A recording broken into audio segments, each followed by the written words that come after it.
it was a lot different earlier, and that I think played a part with my talking skills to him because I'd almost walk myself into some of these situations, and I'd Like be walking yourself into like a cornering situation. yeah, Where where you're like, oh shit. yeah, where they're like, "Do you think you could do that for me?" And I'm already there, and I'm like, "Yeah, I'll just throw it on when I'm cleaning up." You know what I mean? Like I'll pull that hedge out or whatever, you know, or pull the three out that are here. That's fine. Like, and I'm just trying to be nice because they're if they're nice people, I have and that's part of my learning thing. You know what I mean? Now, yes, those hedges have a price. I'm sorry, I'll price it fairly, but they do have a price.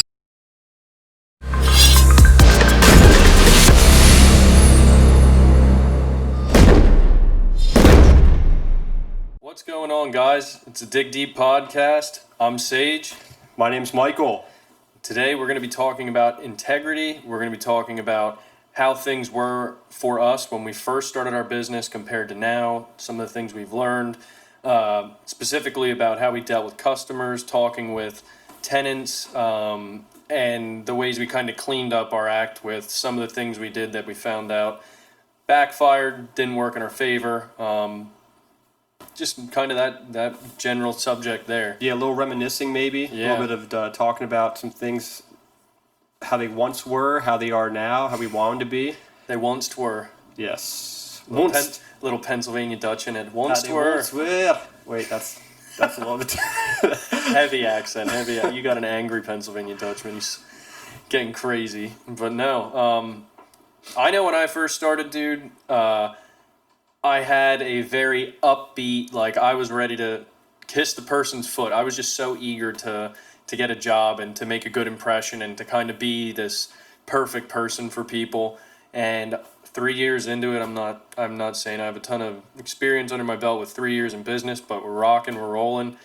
I've definitely learned that you need to almost control the entire conversation while you're talking to them instead of just conversing with them. I don't know if you kind of feel the same way with like the tenants and like possible tenants that are going into your properties and stuff like that.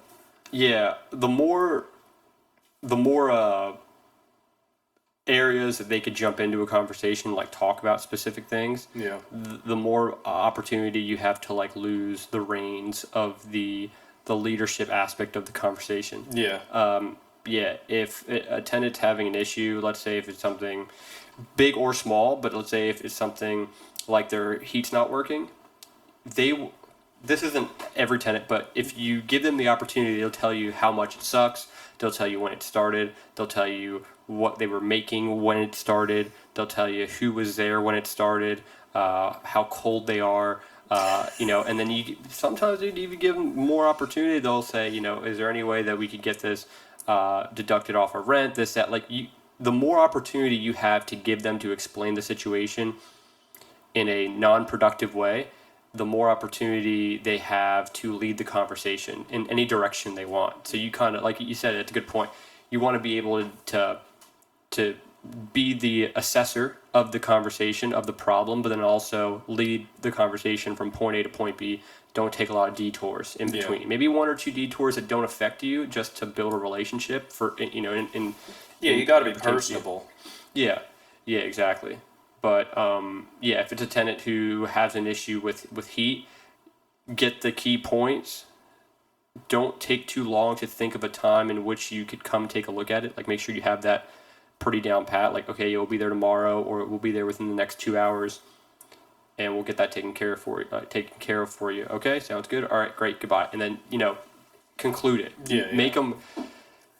Don't make them think too much. About shit. Just this is the issue. Okay, here's a correction. I'll be there. Bye bye. You kind of want to have them get in the habit of actually anticipating that that's all that's going to be going on in those calls.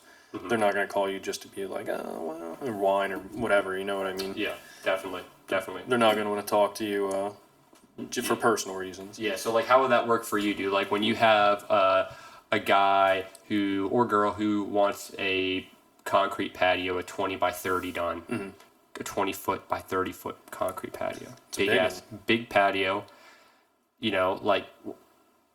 but they're talkers. How do you reel them back to the job, because it's a big job. You want to make sure you get all that information and you want to get started as soon as possible. Like, what would you do? So if I'm there, a tactic I've kind of learned is if they start to want to bullshit and tell me everything. Oh, we bought this house and yeah, we renovated and I'm like, yeah, I'll listen to them for a minute or two. You don't want to be rude, but at the same time, as soon as you have a gap, you can still be. It's kind of, I guess it's a two-part thing. I don't stop looking around at the project area. Like, even if they're trying to show me stuff, I'll look at it, but I'll act like I'm very intent on what I'm there for, while still giving them my ear and my attention, doing my job, which is there to do an estimate, measurements, whatever. Yeah. But asking them questions constantly about the project. Hey, would you guys like to have a rounded edge on this here or this? I noticed your backyard kind of has a lot of softer features.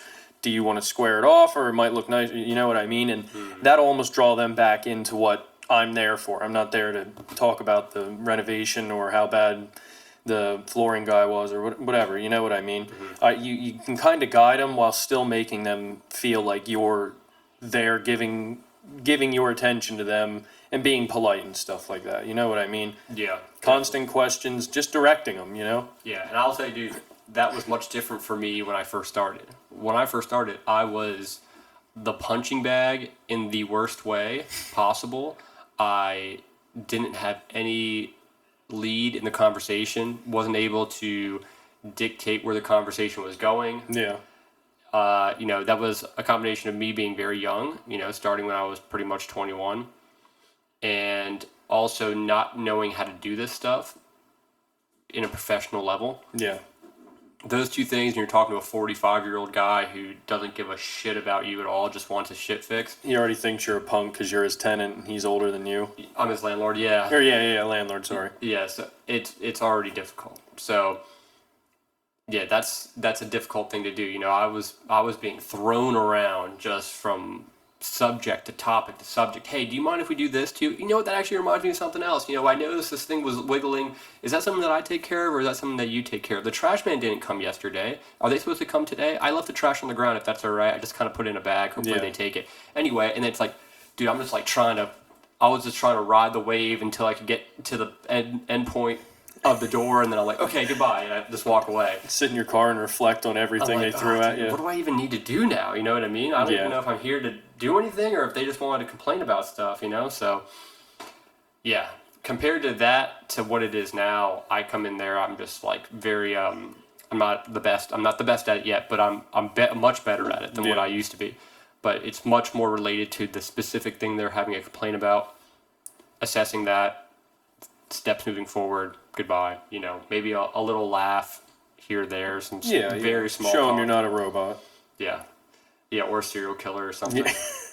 Dude, that's exactly how it is. Like when a young single woman with a one-bedroom apartment has issues, you have to kind of be there, and you got to put your guard down a little bit, make her feel comfortable, because it's much different than a 40-year-old dude who plays video games and smokes cigarettes. He doesn't give a shit. He'll be like, yeah, come in, and he'll just be playing video games, and he won't even pay. I could be stabbing him in the back. He would have no idea. Yeah.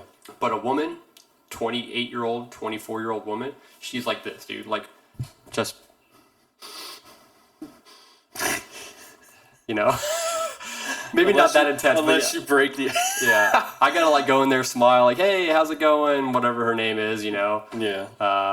I love what you do at the house. I love the couch. Is that new? Make her smile. Then, all right, so let me go fix this now. Yeah. So, make her feel a little at ease. Yeah. That's probably that is probably a little nerve-wracking as a female. Yeah, dude, definitely. Especially just one single guy. It's probably not the most comfortable situation for anyone, really. I'm sure if we had to do that for some reason, Sam would be like, "You need to be home." Oh yeah, dude. Definitely. We have lichens, so that's a little bit different. I would still feel kind of all right with that, but yeah, that's pretty interesting. That's true though, dude. You want to be somewhat mindful of those people, kind of make them feel a little bit at home, but you just don't want people to take advantage of you. And when I was first starting real estate, a lot of people took advantage of me.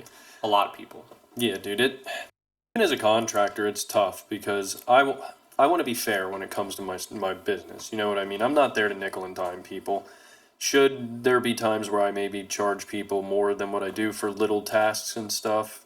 maybe, but I don't have a ton of overhead that I need to be doing that kind of stuff. But at first, it was a lot different earlier, and that I think played a part with my talking skills to him because I'd almost walk myself into some of these situations, and I'd Like be walking yourself into like a cornering situation. yeah, where, where oh shit. yeah, where they're like, "Do you think you could do that for me?" And I'm already there, and I'm like, "Yeah, I'll just throw it on when I'm cleaning up." You know what I mean? Like I'll pull that hedge out or whatever, you know, or pull the three out that are here.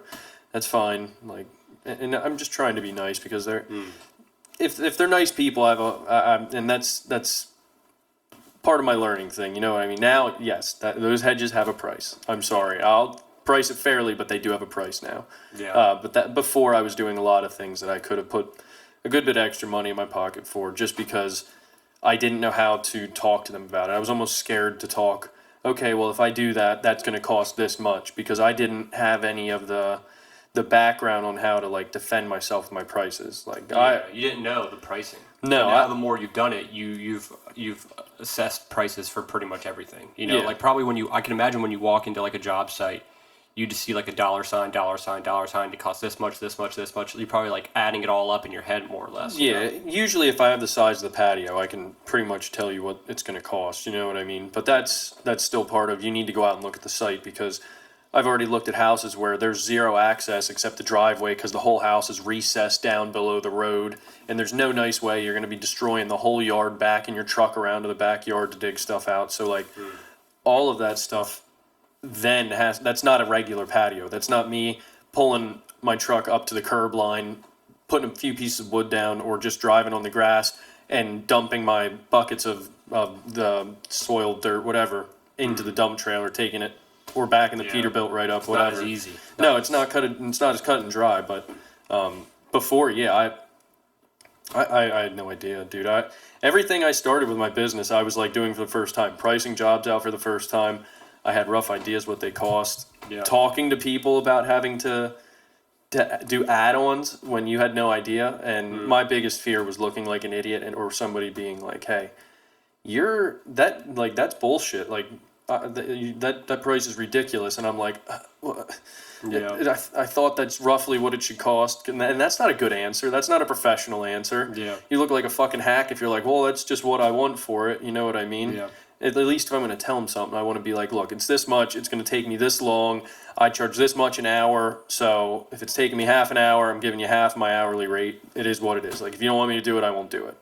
Yeah. And that's kind of all it is now. But before, like that rejection of not getting it or upsetting them, I was like, these people are going to leave me a 4-star, or not 4-star, geez, like a 1-star review, or they're going to tear me up on Facebook and stuff like that. So I kind of had a lot of early stage business paranoia that kind of came from the avoidance of trying to actually converse with them and having a foundation. Yeah. No, I definitely think that's the same with real estate too. Like I was so fortunate. I felt like I was so fortunate that I found a tenant Yeah. that I didn't even screen them properly, or I didn't really weigh out the pros and cons properly, and I made a bad decision because I was just so eager to have a tenant in there so the property could start cash flowing. I made a Yeah. lot of mistakes that way. So it kind of seems as if it's the same thing for you. You know, you're so eager to get a job that you are willing to kind of manipulate your prices in a way that's best for the customer because you just want to have a little bit of income to Yeah. actually start. Yeah, comparing that to how you are now, it's like, dude, if you don't want me to do it, I won't do it. Yeah. I there's like 5 other jobs I have to do, like literally right now. I'm already running behind. So, like, do you want it? Do you not want it? Whatever. Think about it. Let me know. I gotta, Yeah, this is- it doesn't matter to me either way, no pressure, but Yeah, that is what it is. yeah. Same thing with tenants now. Like, if a tenant's like, oh, I'm ready to rent from you, but I want this. The price is too high, or I just started my new job and I don't really have any verifiable income. I could just easily just say no. Like I'm sorry, that doesn't fit the criteria that Yeah. we're looking for this applicant for this property. I apologize, but come back in X amount of time for how long it takes us to get verifiable income from you, and maybe we'll have something. Sorry. Yeah. But before I was like, oh no worries. Do you just have like a letter saying how much money you do make? And they'll be like, okay, and they'll just like print out some bullshit letter or just have something written down from their boss. Yeah. And it was just leading up to a disaster, So in order to not do that anymore, you kind of are much more nitpicky, and you're much more stern. Yeah. That's really what it comes down to, just how stern yet friendly you could be with a customer or a tenant in order to make it a win-win for both Yeah. parties. Dude, I actually have an example of this that kind of would fit perfectly. I just thought about it recently. I did an estimate for a gentleman. It was where I was saying about that recessed area there. It was a 10 by 30, but I had to dig out like 30 inches of the yard, almost that entire area down. Whoa. Yeah, because his yard sloped so heavy. He was recessed below the road probably 8 foot. And then his flat of his yard was, and then his backyard continued to slope heavy down. And he wanted it at the one block height for his Bilco door, and that required 30 inches of excavation. Just for argument's sake, these are just bullshit numbers, but say I charged $3,000 for a patio that size. I don't charge $3,000 for a patio that size, but a 10 by 30, I just did one. I had to pour a 10-foot by 18-foot wall to hold the rest of the slope back that we dug down and do a French drain system, fabric, all the retaining wall type stuff so it doesn't break. And I was going to do a concrete wall and then the 10 by 30 pad. And I charged him, now this amount is correct, on a regular 10 by 30 pad, I charged him like $1,800 more for all that excavation and that wall to be built and installed. And this is where old me would have had like an internal breakdown, kind of like, oh my God, I just fucked up a job. I overpriced it. I'm an idiot, because he thought it was overpriced. But he summed it up by saying like, I'm sure your price is competitive, but it was a bit sticker shocked compared to what we were expecting. And I know for a fact my prices in our area are, I would bet money 8 out of 10 times I'm lower than the other guy you called, just because I'm still small and everything else, and there's not many people doing what I'm doing. There's a few other guys doing what I'm doing around us, but I feel like we probably all fall right around $500, $600, $1,000 within each other on these projects. Yeah. But compared to big companies, I mean, they're tacking a lot on. But yeah, I was just like, all right, man, yeah, that's fine. Like, I'm confident in my pricing now. I know I'm fair, you know what I mean? Because I just had somebody get the same thing and they were thrilled with it, and they said my price was good compared to the other guys, you know what I mean? And I tacked on $1,600 or $1,800 extra bucks for a whole wall and drainage system and excavation. Yeah. I really thought that was fair. So that's kind of one of those things. Before, it would have broke me and I would have been like, okay, well, what can I do to work with you and stuff like that? Like, dude, I'm already giving you a deal. That's fine. And then he ended up asking me for a price just for the excavation. So I still didn't lose out on that by standing firm. You know what I mean? He still wants me to do a part of it. He didn't make, like, in my head, he probably would have been like, oh, he lost respect for me. He thinks I'm a piece of shit. You know what I mean? Just like the whole rabbit hole. You just want that so bad as a new business owner, and you feel every single little bump, every little rejection. At least I do. That every little failure, because you're just trying so fucking hard, dude. If you're running a business, you want it. I mean, at least you should. Yeah. Yeah, and a good response is, just pretty much, hey, you're more than welcome to take a look around, see what other people are pricing, and you'll be pleasantly surprised with the quote that I gave you. So yeah, that's basically. You have my number, and, when you decide to move forward, just let me know. Yeah. And they'll probably be a little bit ignorant to that response, maybe. Yeah. And then they'll do their due diligence, and then they'll realize, like, holy fuck, dude, these people are asking like $38,000 or $3,800 for $4,000. This guy's doing pretty much half of that. You know? So.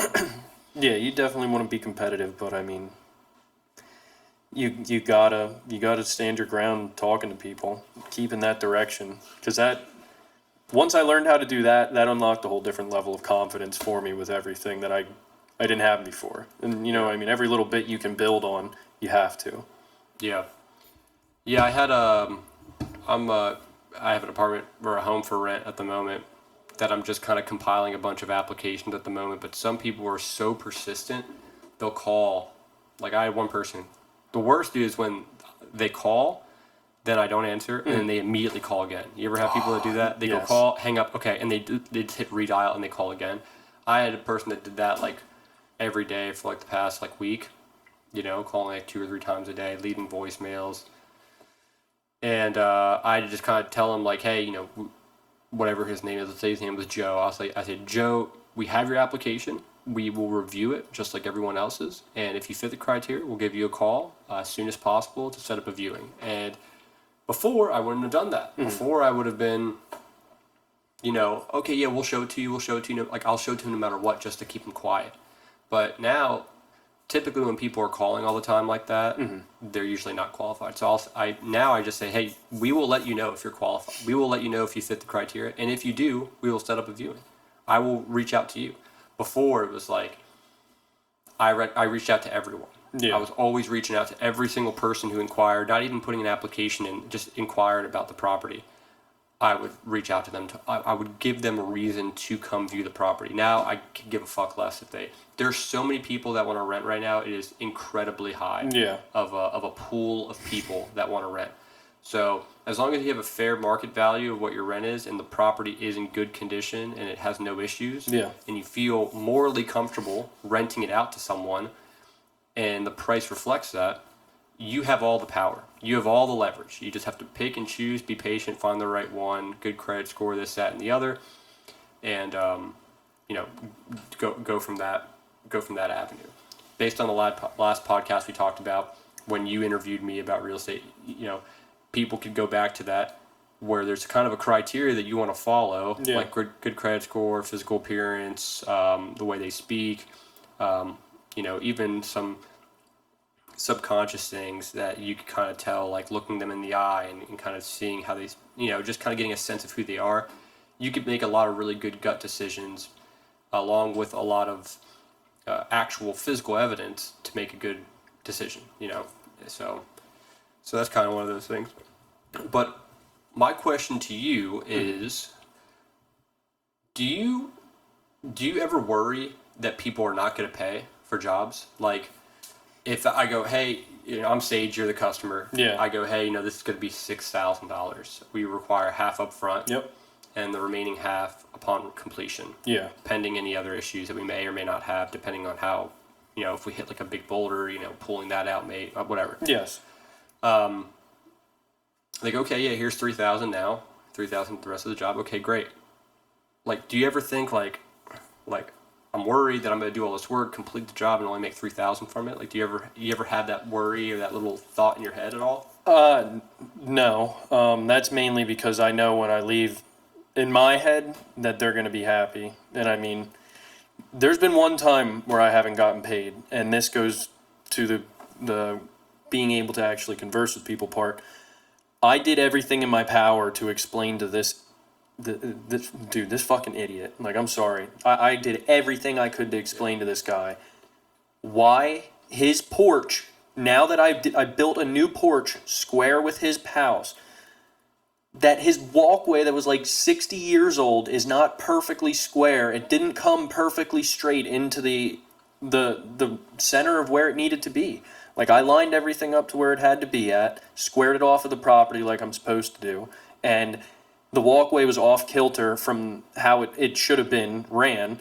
So the old porch that had like 3 layers it wasn't square. You know what I mean? It wasn't true, and they built into it. And now I fixed it, and I tried explaining that to him, that I would have had to fuck up his new porch to make it right with his shitty old sidewalk, which in my brain, that's not how you do a project. You make it right, and then you fix the other broken things around it so that you have one good fixed thing. Yeah. And dude, I couldn't talk stupid. Like, I couldn't talk whatever they were trying to talk or understanding, but I tried explaining that it's now square, the walkway's not true. And no matter how I explained it which way, they didn't get it and said it was right before, there's no reason it shouldn't be right now.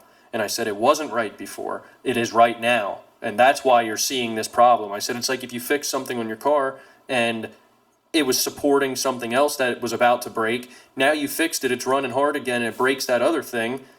It's just uncovering another problem. Yeah. And they couldn't grasp it. I said, you know what, just keep the other half. I don't even care. So I basically wasted my time, but my materials are covered, and that's the way I do my jobs. But I guess long story from all that is, I don't think there's going to be a reason for them to not pay me.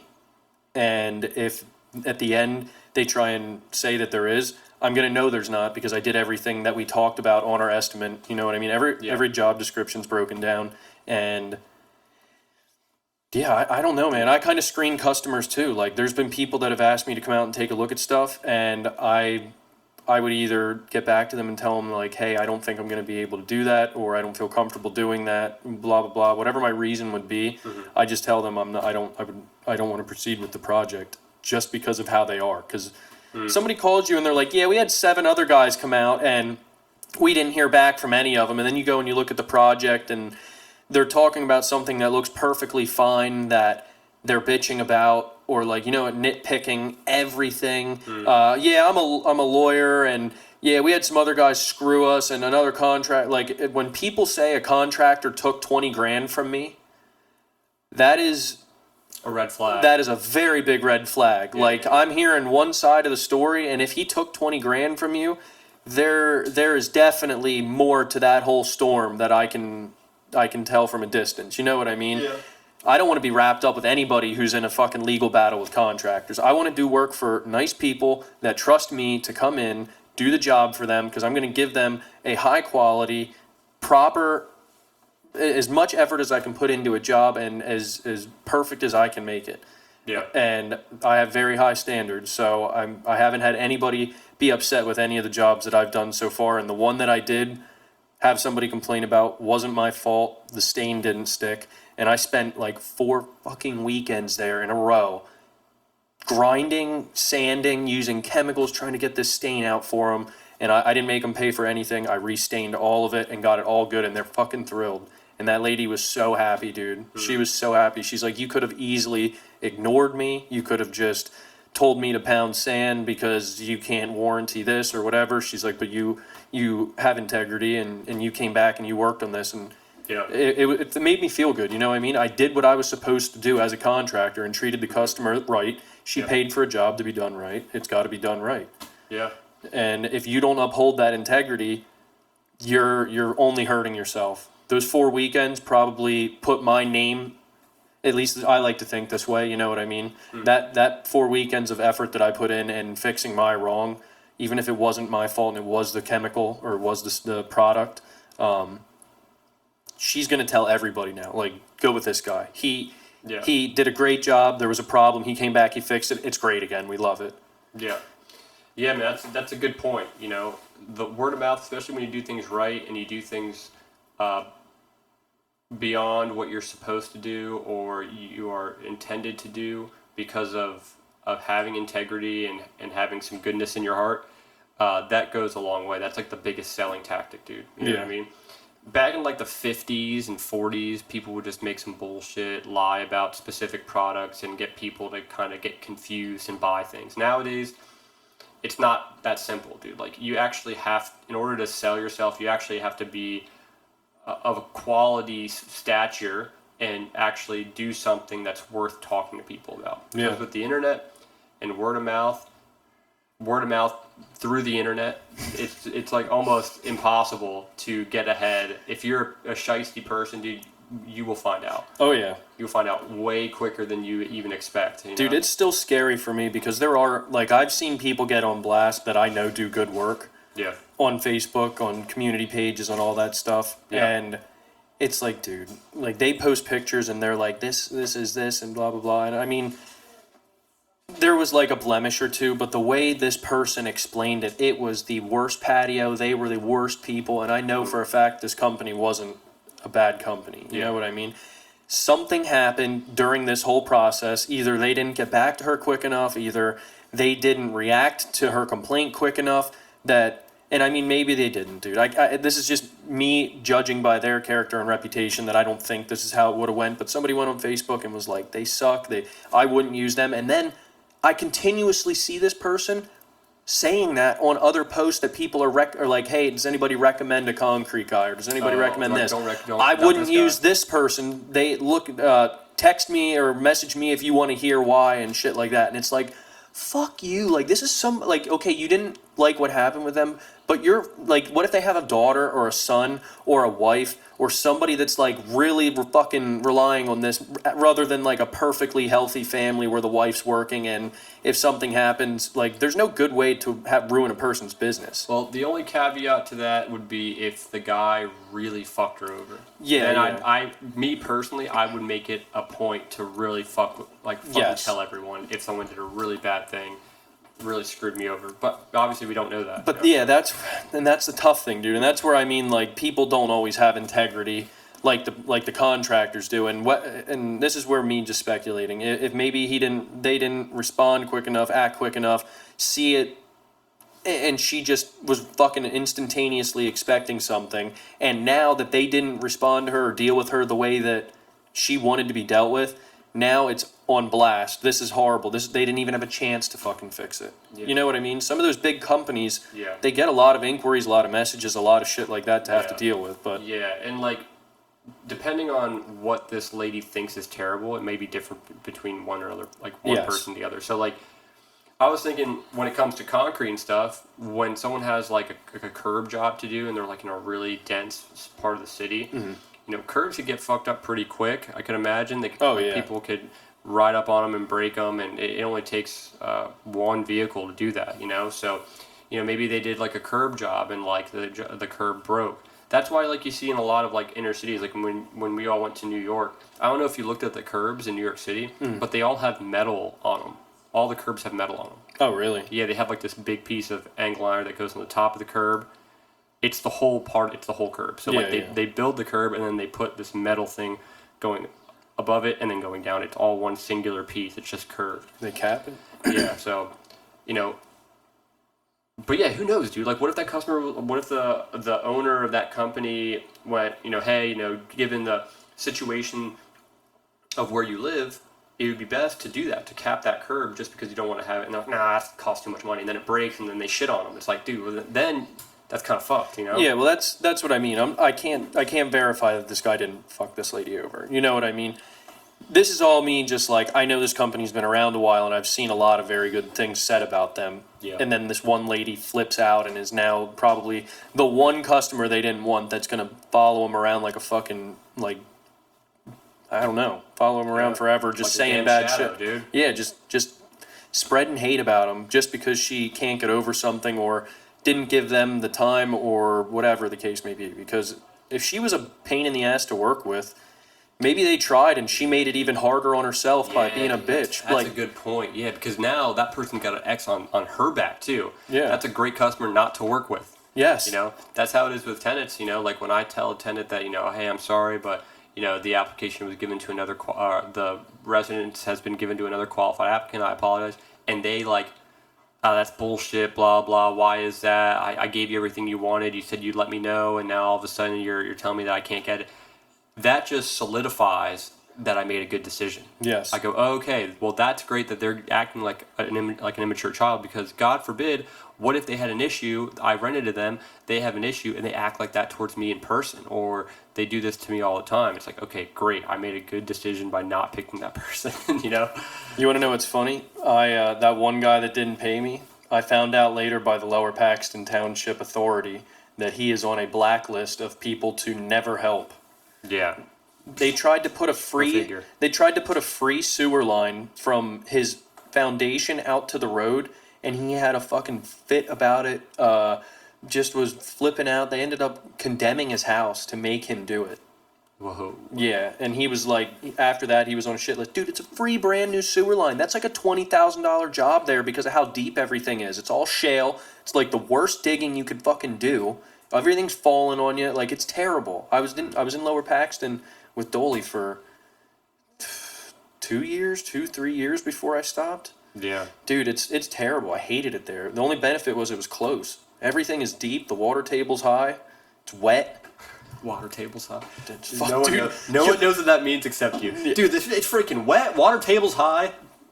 Dude, there were so many days where I'd be standing on the top of the pipe with my boots together, and there's water just blowing in the pipe, and then I'd have to hold the water off, pump it down, wait till the laser came back.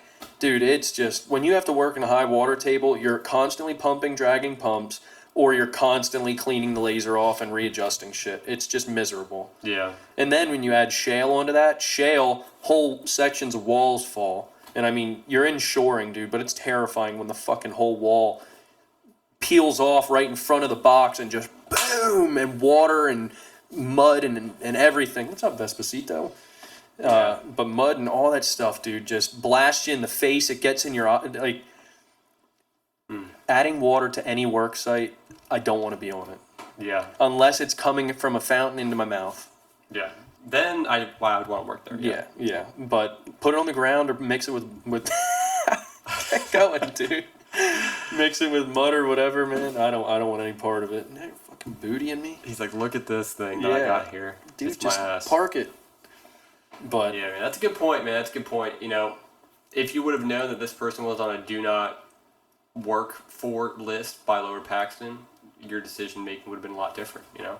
And I didn't get that from our interactions. That's the shitty thing, dude. Like, he was a dick. Like, he was a sarcastic guy and stuff, but I mean, like, hey, everybody's their self, you know what I mean? If he's sarcastic, he's sarcastic. But he was always like, all right, good fellas, yeah, no problem, man. Like, he seemed very cool, and we'd be like, we'd have to go through here, this might get messed up. Yeah, that's fine, guys, do whatever you got to do, you know what I mean? No, don't worry about it. I trust you and stuff like that. And then and when I say the walkway was off for that project, it was 1.5 inches. An 1.5 inches off of where his walkway originally met up because the old porch was shifted. I lost $2,000 on 1.5 inches. I lost $2,000 on 1.5 inches, dude. That's some crazy shit, you know? Yeah. And it was the best thing I probably could have done in that situation, because who knows how that would have went with him legality-wise. He didn't slander me on Facebook, even though he knew our name, which I thought was fully something that was going to be coming. So nothing bad came of that except I lost money. Yeah. Yeah, man. Those $2,000 learning lesson right there, you know? That's important to have. I mean, it sucks when you have them sometimes. Dude, when I'm with customers, you have no idea how much I will point shit out like that. Like, hey, if we're doing this at the size you want, I just want you to see this a while. That is not going to be at the same height anymore, or that is going to be really close to this now. Like, yeah, I know you didn't fucking see that because all you're seeing is, I'll have a cool patio here and I want it this big, and you're not seeing all the other stuff that's going to be affected. So before we do this, are you good with that? Because if not, we'll change it, we'll adjust it, I'll lower it, whatever.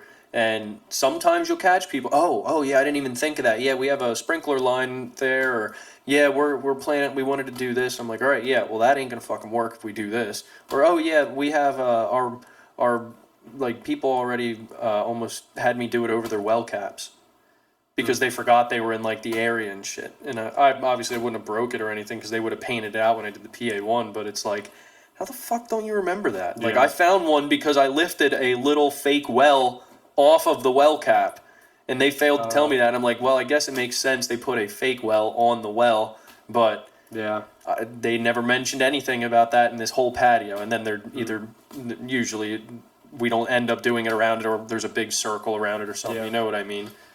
Yeah. Wow, man, that's crazy. That's crazy. Yeah, man, it's to summarize it, it's like really you become a little bit more stern with the mistakes.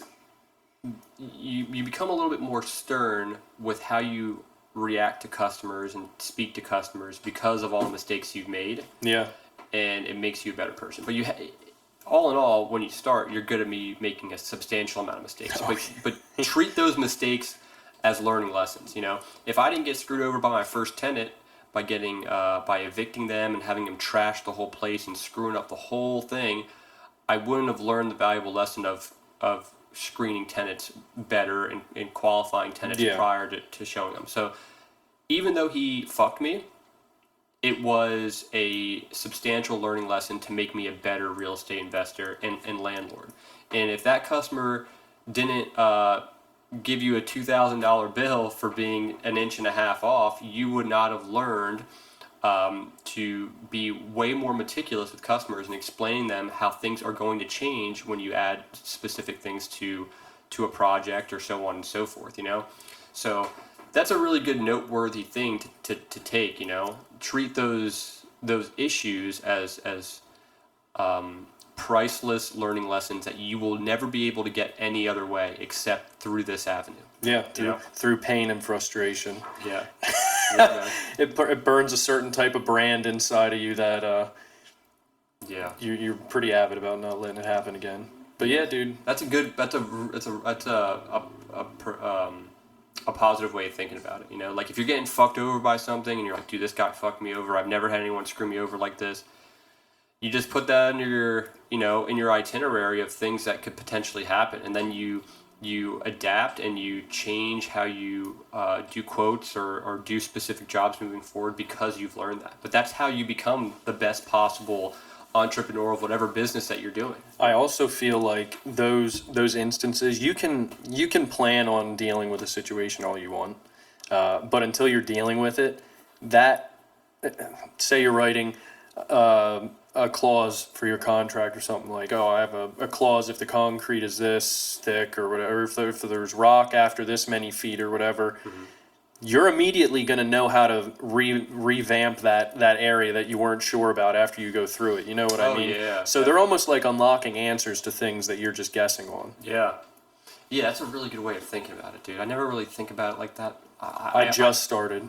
I remember it and I think about it, like I'll hear other people say it and I'm like, yeah, that's a good point. But then when I contribute that to something that actually happened in my own life, I'm like, yeah, that's a good point, man. I'm glad that happened, you know? Yeah, and that's just a skill that only comes to be able to speak and be able to do those things and have that integrity and learn how to do those specific things, all in all, come with trials and tribulations of the position that you're doing, of the job, the small business that you're running, to get to that point. And the scariest thing, failure. Yeah. Dude, like when we listen to podcasts of people that are, you know, they got 200 million net worth, they weren't always like that, you know? That's hard to picture them like not like that, Yeah. though. Yeah, they weren't always like that. Because they don't even explain. Some of them do. They're like, oh, I was an idiot. I didn't know what I was doing. But even when you hear those words come out of their mouth, you're seeing the dude in like 3 Richard Mille watches, a private jet waiting on him, and he's in like the shoes that cost more than my equipment does.